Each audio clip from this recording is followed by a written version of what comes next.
Up next is Prasad Balakrishnan. He's been waiting in Hyderabad. He hasn't eaten his dinner, and he has a question from his hungry mouth, which must come out right now. Prasad. Yeah. Hi, Minister.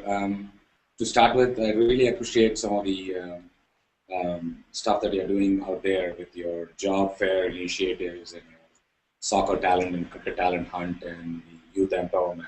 I really appreciate that. The question I have is in connection to the market itself, or the industry itself per se.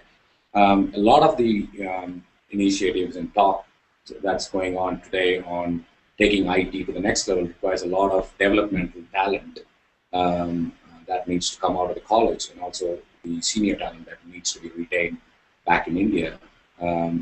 Most of the blue chip companies have got a lot of folks of Indian origin who are placed outside of India.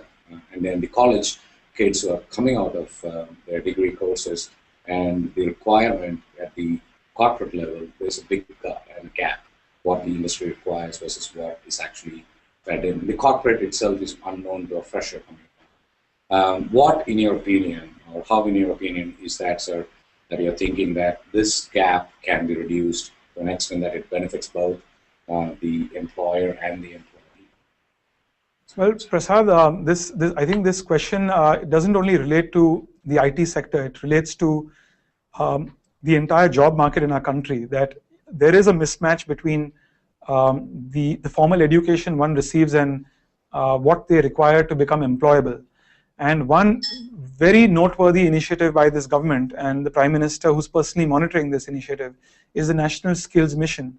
What this does essentially is provide a certain job-oriented skill set to people, provide them soft loans to enable them to acquire those skill sets, which will actually make them far more employable. So somebody might have a very good education, but the market may not require that. And that's exactly what the Skills Mission does.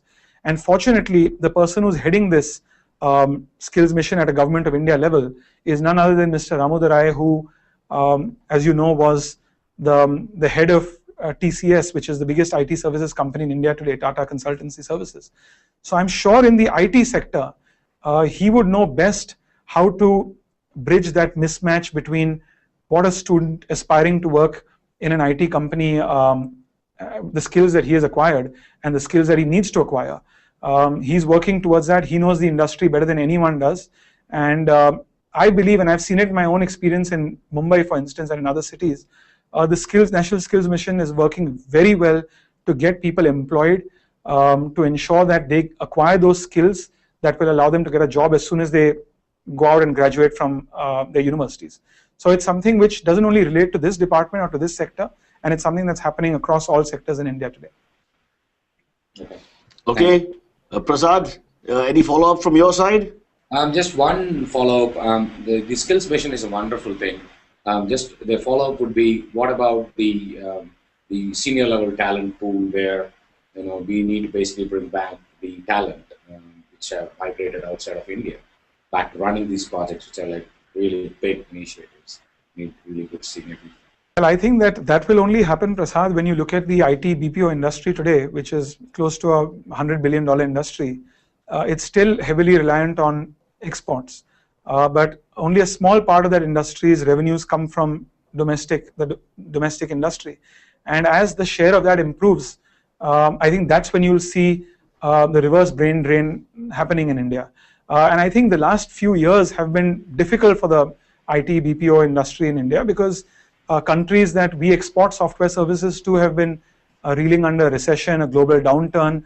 And that in some ways has forced the industry to not just look at other markets for export, but the domestic market as well. And as the share of the domestic versus export market increases, that's when you'll see more and more people who move to other countries come back and work here. Thank you. Okay, Prasad, sorry, but we have to keep the time thing going. Hope you still have your job in the IT sector after that answer from Milind.